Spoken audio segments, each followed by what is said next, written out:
Hello, Tar Heel Nation. Welcome to another episode of UNC Hoops Talk. Thank you.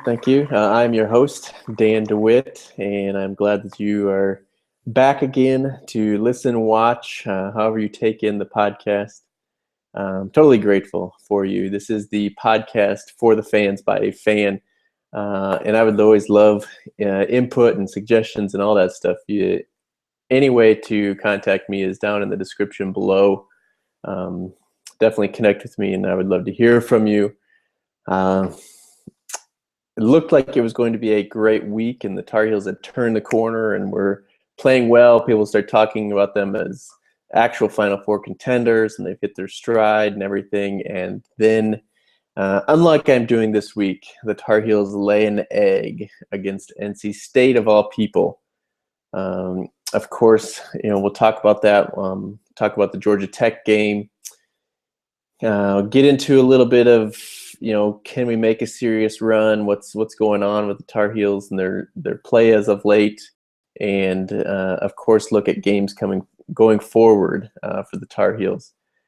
Coming off the Duke game, even though it was a loss, it was kind of a positive in the way that we had played, the energy we had. We should have won the game, all those kind of things. Not that we want to take moral victories, but if you were going to, that was kind of the game we could have done it from. And then, the Georgia Tech game, we blow them out. And I guess that's where we'll start. We'll jump into the Georgia Tech game. Not a ton to talk about. We shot, lights out.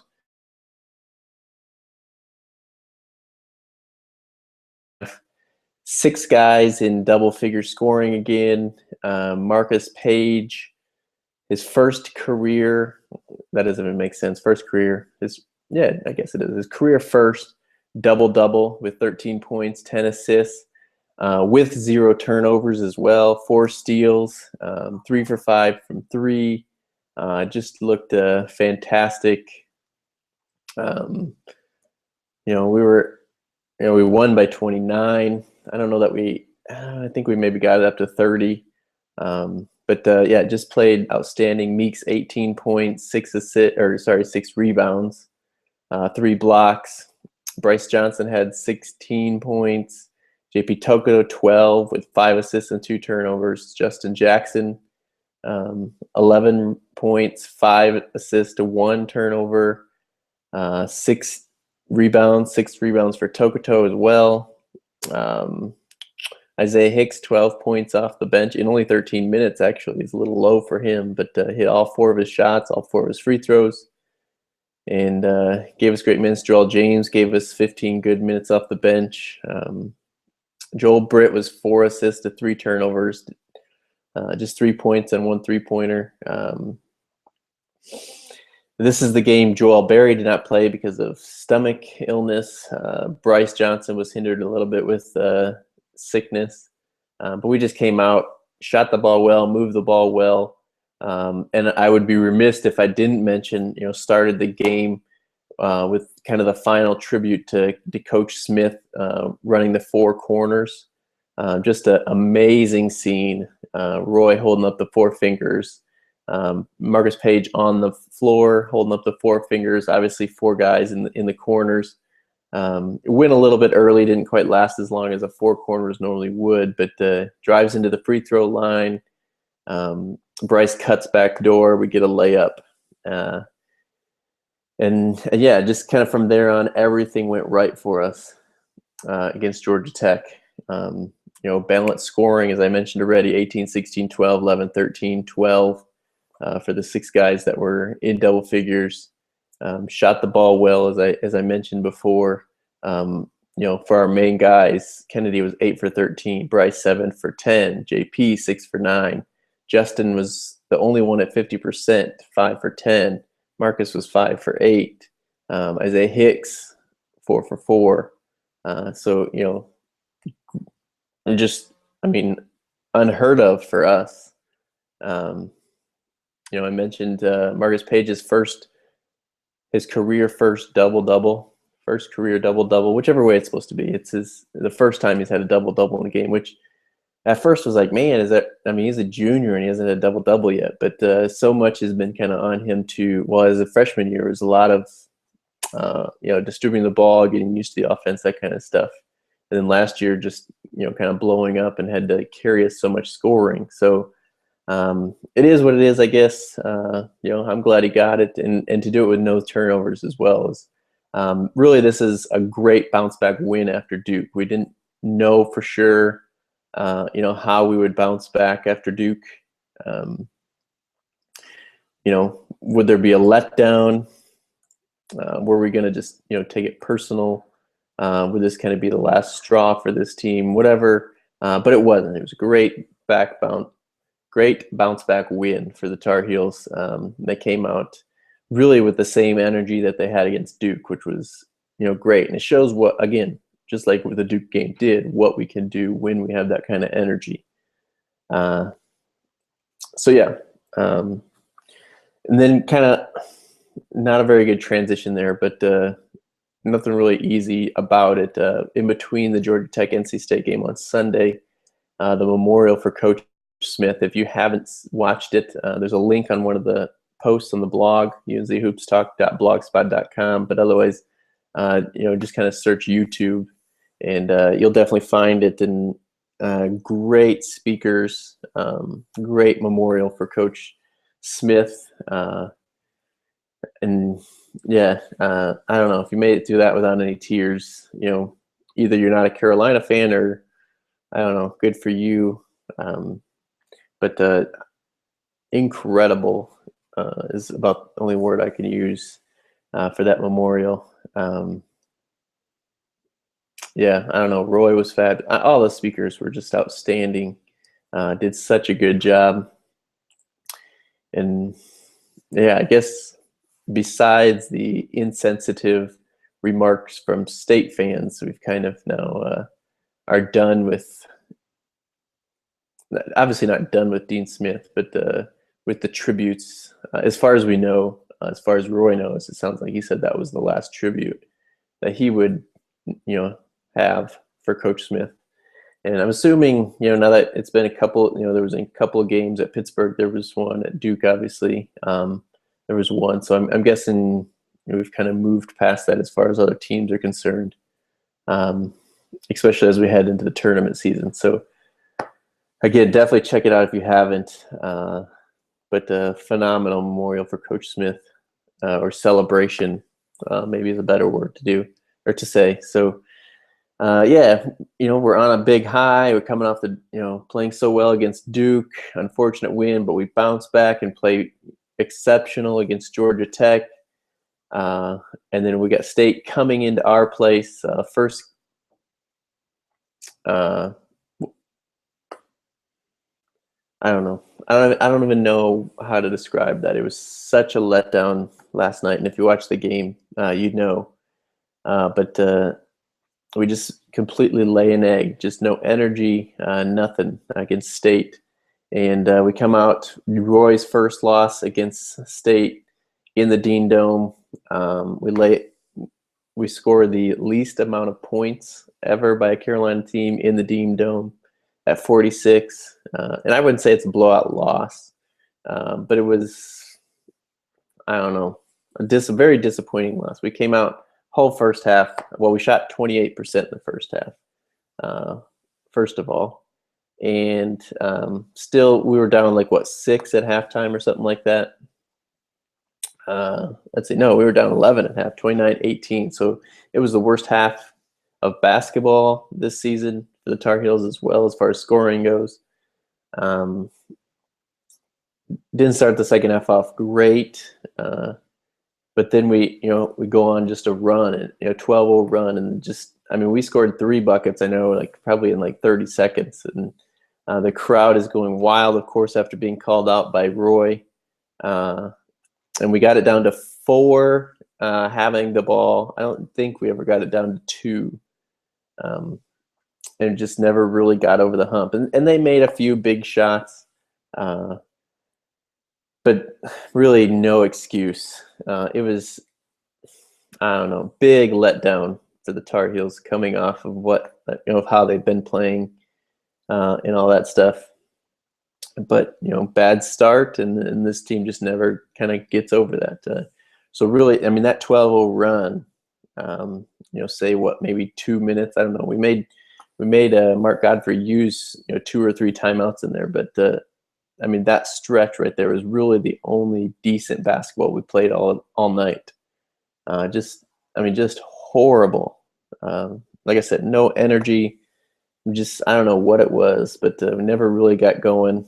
We allowed BJ Anye to have as many blocks in the game as I mean, that dude is big. There's no reason he should be getting up and blocking our shots. He had 6 blocks. I don't know, inexcusable to me. There's throwing the ball away, turnovers, just dumb mistakes. I mean, there was a 2-on-1 with Justin Jackson coming down, and JP's on the other side. The guy commits, and it looks like it's just going to be a monster dunk by JP, and Justin just whipped the ball at him and goes right past him. And there's another time, feed the post into Kennedy, and he kind of fumbles the ball, and he's kind of falling over and throws it back out, and the guy had moved and threw it right up. I mean, there were several times we just kind of threw the ball out of bounds. And there were other dumb mistakes too. We only ended up with 12 turnovers, which kind of surprised me when the first time I looked at it. But they slowed the game down so much. Obviously we only scored 46 points, but the possessions just weren't there, and so those turnovers become that much more important. So really, to have 12 turnovers in a game as slow as this one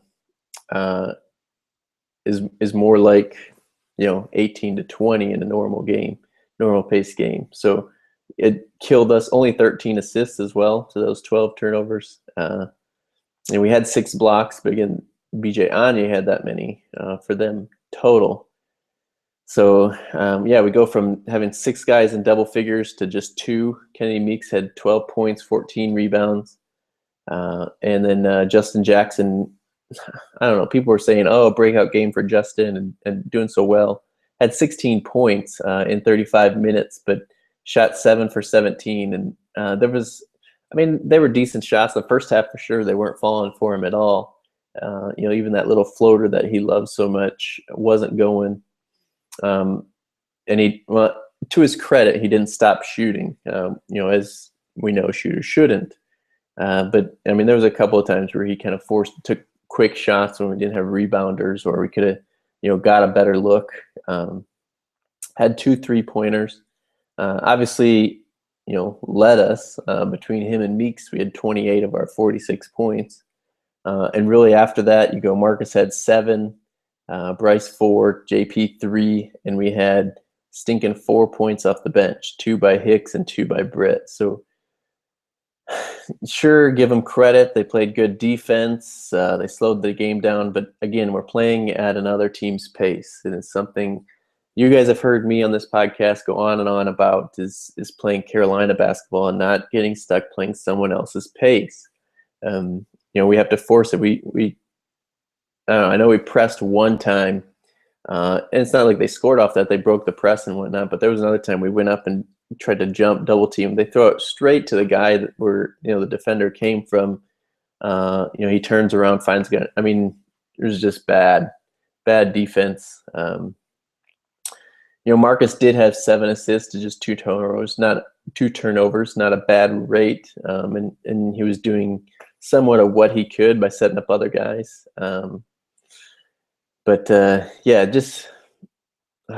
don't know. To me, it's inexcusable that it's a rival school like NC State at our place. We're playing so well, coming off the celebration of Dean at North Carolina.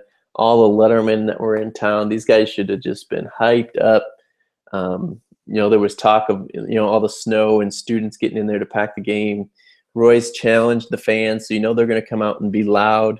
And then you just come out and just flat lay an egg. I mean, the lowest point outcome ever by a Carolina team in Dean Dome. That place has been around a little while, especially for what arenas are considered. And we just flat laid an egg. It was killer, man. First time, Roy has lost to them in the Dean Dome. And granted, he only, we've beat them 17 to the 19 previous times now, like 28 out of 31. And, people are like, where's the rivalry? Well, keep it going then. I mean, again, to me, there's no excuse. They should have been up. They should have, and I don't think you can call Roy out. I don't think, people can be calling for his head or anything, him to step down or anything like that. This one was on the players. Like, they just were not ready, no energy. And, yeah, I don't know. To me, after this game, you would say it's not a rivalry because the players don't even get up for it. It was just ridiculous. I don't know. Obviously, you can tell I'm upset. And it's got bigger inclinations. That 4 seed that we're playing for to get the double bye in the ACC tournament. Louisville is now a game ahead of us, but they've lost Chris Jones for the year. He's been dismissed from the team. And really, between him and Rozier and Harrell, it's about all they have. They had to come back and who were they playing? I think it was Georgia Tech. They had to come back and barely squeeze by Georgia Tech, and they were at home. Notre Dame lost to Syracuse, right? I think it ended up after ours. Maybe it ended at the same time. I don't know, but Notre Dame drops one. So, there's 2 perfect opportunities for us to, stick right with Louisville, gain a game on Notre Dame, and we lose. Not that that's what they're thinking about when they're playing games, but bigger inclinations that this game has. It's one we should have won, and really, to me, I don't know. I think we can still get the 4 seed because Louisville lost Chris Jones. We should be able to pass them. Obviously, if they keep winning, we're not going to, but they do play Notre Dame and Virginia yet. So, you think if they lose 2 more games, I don't know, it's still going to be hard to pass them because if we lose 1, that means we're tied, and I believe they have the tiebreaker because of overall record. And I don't think we're going to catch them as far as overall record goes for wins-loss. And we split with them, so that's not going to be in our favor. So we may look at finishing 5th. Technically, Syracuse, we're tied with Syracuse right now. They could technically overtake us. And obviously it hurts our seeding in the NCAA tournament as well when we're not beating people like State. State, is probably in now after beating us, but not going to be a great seed. And, to lose a game at home against them, Iowa, who beat us at home earlier in the season, has not looked good in the last month. That's not going to look very good anymore.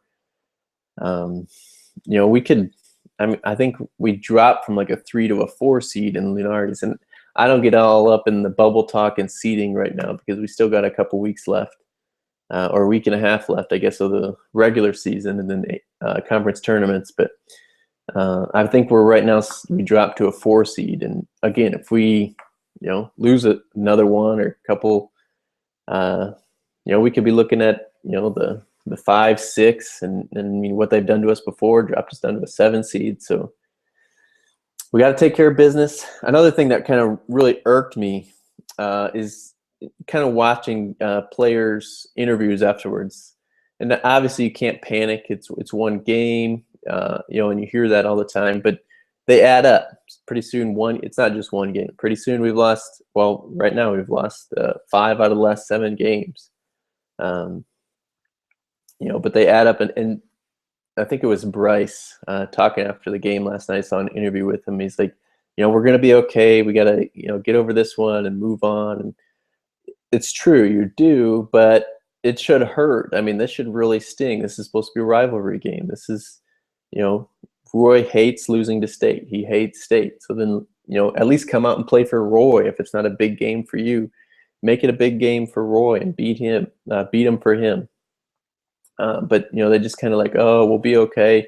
We're getting down. We got 3 games left in the regular season. We got the ACC. We could end up just having 5 games left. If we played our 3 games left, we lost the first game in the ACC tournament and lost the first game in the NCAA tournament, or even the second game, didn't get out of the first weekend. That's 6 games we have left. That sense of urgency that Roy always talks about, it's got to be coming. It's got to click with these guys. And it doesn't seem, from some of those interviews that it's really clicking.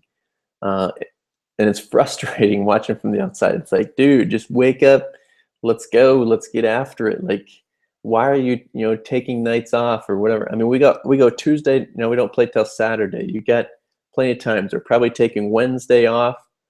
You go hard Thursday, Friday's a light day, and you got a game. I mean, one hard day of practice in there. Just go out, and then, we from Saturday they probably take Sunday off. They practice late on Monday, and then Tuesday they're at Georgia Tech. So another, no hard practices there. And then you get ready for Duke. And we've said enough. If you can't get up for Duke, you shouldn't be in the uniform. So yeah, looking forward. I don't know. Am I done with that game? Have I said enough? It was like the third time we've lost to a team that shot 35% or less, which is just pathetic. I mean, if you hold a team shooting 35% and you don't even win the stinking game, it's horrible. The problem is we didn't shoot any better. Like I said, 28% in the first half. We shot 40% in the second half. So 34.5% for the game. I guess you round up 35%. So both teams shot 35% for the game. I don't know. That's enough of that game. I'm not even gonna. We got out rebounded, allowed 13 offensive rebounds to our 11 offensive rebounds. Forced 9 turnovers. As you can tell, I'm frustrated. So let's move on. I don't think it's the end of the world. I don't think it's the end of the season. I'm not ready to give up on the Tar Heels or anything like that. But we do need that sense of urgency. It's got to click. And we got a couple of good chances here. We play at Miami. It's going to be a tough game, but it is a winnable game. We'll see how we respond. And then we play at Georgia Tech. We blew them out last time. They're going to want revenge. It's at their place. It's another Tuesday night game. Whatever. If we don't get up for it and we lose again, it's going to tell. Those two games will tell me a lot. If you get up for the Duke game, wow, way to do what everybody else does. But if we can get up and beat Miami, if we can get up and blow out Georgia Tech again, that will say more to me than playing Duke close or playing hard against Duke. But that's my 2 cents. We'll see. Again, I'm not ready to mail it in for the Tar Heels. I think we can be okay. I don't know. At the beginning of the season, even middle of the season, I was saying we should make the Elite Eight at least. Kind of curtailing on that, falling off of that. If we can get out of the first weekend, get to the Sweet 16, I think that's probably a good goal for us. Another thing I will say, I think Marcus Page is hurt more than kind of what the team, what Roy, what even Marcus is letting on. He's not getting by. If you remember, like the NC State game winner that he had, he was, he drove by somebody and scored. We've seen him settle a lot for threes now. He's not driving by people nearly like he has or what he can when he's healthy. So I do think he's more banged, if you want to use banged up, injured, whatever, than what they're kind of telling people. I don't think he's able to get by guys like he normally can. I'm trying to think, was it the Duke game? He faked a guy and had a shot kind of to win it, and I'm pretty sure it was the Duke game, either win it in I think it was win it in regulation, and he pump faked the guy and just kind of settled, where I think normally he would take that guy off the dribble and try to make something happen. He's not usually one to be intimidated by shot blockers. He can find guys if somebody comes over and really challenges shot. So I do think that's a factor in our team, and definitely how Marcus is playing, is the injury or being banged up like he is.